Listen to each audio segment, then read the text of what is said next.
Olá pessoal, eu me chamo Thaís e hoje eu vou apresentar sobre modelagem comparativa, sobre inferir função através da estrutura.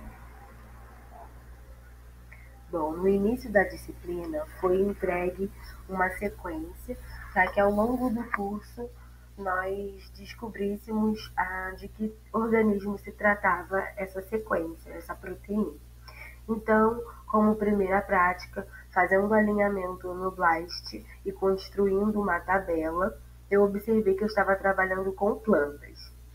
E aí, na minha tabela, se repetia muito a Arabidopsis thaliana, dependendo da matriz que eu estava trabalhando. E esse nome se repetiu. Aí, seguindo para a filogenia, eu vi que o grupo irmão da minha sequência que eu recebi era Arabidopsis thaliana. Então, isso aumentou os indícios de que essa seria o meu organismo. Bom, para essa prática sobre a estrutura, foi pedido que lá no PDB, nós, utilizando a matriz Blossom 62, nós escolhêssemos os 10 primeiros organismos que surgissem como resultado e na tabela colocássemos também os ligantes relacionados a essas proteínas, a esses organismos, e também se havia mutação ou não. Não coloquei na tabela, mas foi pedido. Então, eu precisava escolher dentre essas 10 uma que fosse para eu poder construir essa prática. Então, eu escolhi a 7V6J, porque dentre as 10, ela não tinha mutação, que era importante, e a resolução dela era a menor de todas. E, além disso, o ligante, essa adenosilmetionina, ele se repetia em todas elas, em quase todas. Então, o critério de desempate também é o ligante, que estava nas outras também, mas a resolução era menor. Então, eu julguei que essa fosse a melhor proteína para ser escolhida, o melhor organismo. Então, a S-adenosilmetionina, ela é um cofator importante para várias reações de metilação, produção de poliaminas e também também para o fito-hormônio etileno, importante para a constituição desse hormônio, que eu vou explicar mais para frente. Bom, feito isso, eu fiz o alinhamento da minha sequência recebida no início da disciplina e junto com esse D que eu escolhi, a 7V6J, e ele me deu um resultado onde mudou alguns aminoácidos. Então, isso vai ter alteração também no meu organismo final. Feito isso, eu fui com o resultado do Custom e carreguei esses dados lá no SwissModel para a construção do meu modelo. E aí me apresentou esse modelo 1, que foi o escolhido, e mais um outro modelo que eu acabei não printando, mas me deu 38,92% de identidade. E apareceu aqui, ó, no modelo 7V6J. Então, esse foi o escolhido. Feito isso, eu fui para o Paimol. Lá no Paimol, eu fui rodar esses dados. E aí me deu dois modelos, o manual e o automático. Eu acabei esquecendo também de printar no Paimol, mas eu anotei os valores. O melhor RMSD foi do modelo 1, o manual, e não o automático. Então, por isso, esse foi o escolhido. Na sequência, eu fui validar meu modelo, lá, utilizando o ProCheck, pelo gráfico de Ramachandra. O que esse gráfico ele mostra? Ele mostra se o molde que eu escolhi está mais próximo da realidade da proteína, devido aos ângulos de ligação entre os peptídeos que cada proteína tem. Então, aqui a região vermelha é a região altamente favorável. Esses pontos pretos são resíduos, são aminoácidos, são os resíduos que são importantes estarem principalmente concentrados nessa parte vermelha, que é a altamente favorável. A parte amarela, a gente pode ver que mostra que a região generosamente não, que é uma região aceitável também, não tanto quanto a vermelha. A bege é generosamente favorável e a região branca, ela é uma região que não é favorável de forma alguma. Então, a gente pode ver que o melhor modelo, onde estão, assim, a gente pode ver que não tem tanta diferença no meu gráfico, não, nesses dois gráficos, não. Mas a quantidade de resíduos ela está mais concentrada na parte vermelha, é no modelo 2. Então, por isso, ele foi escolhido, tá? Porque o valor onde estão a maior quantidade de resíduos é de 93,9, que é na região vermelha. Então, por isso ele foi escolhido. E também, como vocês podem ver, o valor de RMDS é de 0,202, tá? Então, por isso foi escolhido. Bom, então carregando os meus dados no FastScope, a gente pode observar aqui duas superfamílias.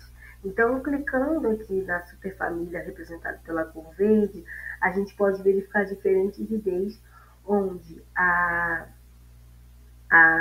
minha proteína, que é ometiltransferase, ela se repete, sabe? Tanto nessas duas famílias. É a proteína que eu estou trabalhando desde o início.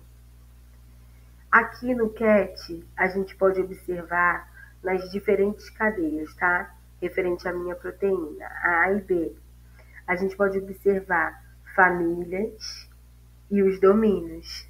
Então, nós temos 46 domínios correspondentes e 50 superfamílias, tanto na cadeia alfa quanto na beta.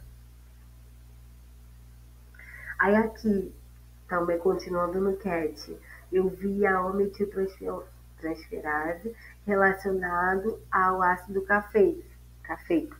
Então, o que acontece? Eu falei no início sobre a S-adenosilmetionina, né?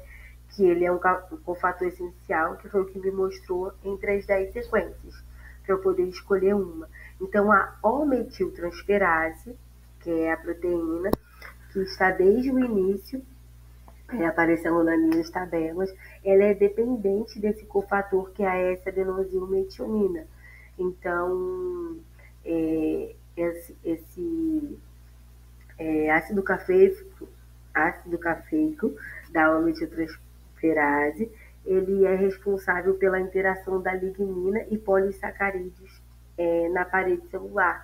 Então, ele é responsável por constituir a lignina, que é um composto essencial para a parede celular de plantas, tá? Bom, aqui no FatCat eu pude observar, é uma plataforma onde é possível observar a identidade do molde com a proteína. Então aqui, ó, quando a gente vê essa escala em azul, a gente pode ver a identidade do molde com a proteína. Então, quanto mais próximo do azul, quanto mais próximo do traço na cor azul, maior a identidade da proteína. Aqui embaixo, a gente vê uma descrição das proteínas, diferentes IDs, e a gente vê sobre a função da S-adenosil, da ometiltransferase em diferentes organismos. Aqui é uma parte mais detalhada. Ao clicar no ID, a gente é direcionado para o scope. Então, aqui a gente pode ver as proteínas alfa e beta, famílias e superfamílias, as metiltransferases dependentes da S-adenosilmetionina, como eu falei para vocês, que elas são dependentes, que a metiltransferase ela é dependente da S-adenosilmetionina. Aqui no DALI, a gente pode, ele faz uma análise da sequência inteira e lista qual é mais parecido. Bom, Então, os moldes que eu escolhi, eles fazem parte aqui da lista. Aqui a gente, no próprio DALI, a gente pode ver também, a gente pode ser direcionado no PIFAN, que fala sobre as superfamílias dessa proteína. Então, a gente pode observar aqui a metiltransferase e também, clicando, a gente pode ver a estrutura 3D, tá, da proteína. Aí também, se eu quisesse, eu poderia colocar em diferentes outras opções. Aí dá para explorar bem esses bancos. E por último, eu vi aqui também o VAST, que fala sobre os domínios conservados da proteína. Então está falando aqui, ó, o organismo, que é a Livisticum schuachoni, que é a planta, o número de proteínas, são alfa e beta, né, cadeias desse complexo que é da O-metiltransferase relacionada a essa planta, e está falando sobre essa adenosine-metionina, porque como eu falei, né, a O-metiltransferase ela é dependente desse cofator que é essa adenosine-metionina. Então aqui está explicando, aqui tem toda uma descrição também dos organismos. E por último, eu pensei no início da disciplina que o meu organismo era Arabidopsis thaliana. Mas, como eu fui percebendo, através do alinhamento do Custom com a minha sequência, do Custom, né, com a minha sequência que eu escolhi, eu vi que o organismo é a Livisticum schuachoni. E, como eu falei, a minha proteína é a O-metiltransferase relacionada ao ácido cafeico. E essa planta, a Ligustico, ela é antioxidante. O chá dela, né, do rizoma dela, é muito importante para proteger, como que eu vou falar? Para proteger áreas cardiovasculares. Então, ela é muito usada na culinária oriental e ela é bastante antioxidante, anti-inflamatória. E aqui eu encerro a minha apresentação. Obrigada.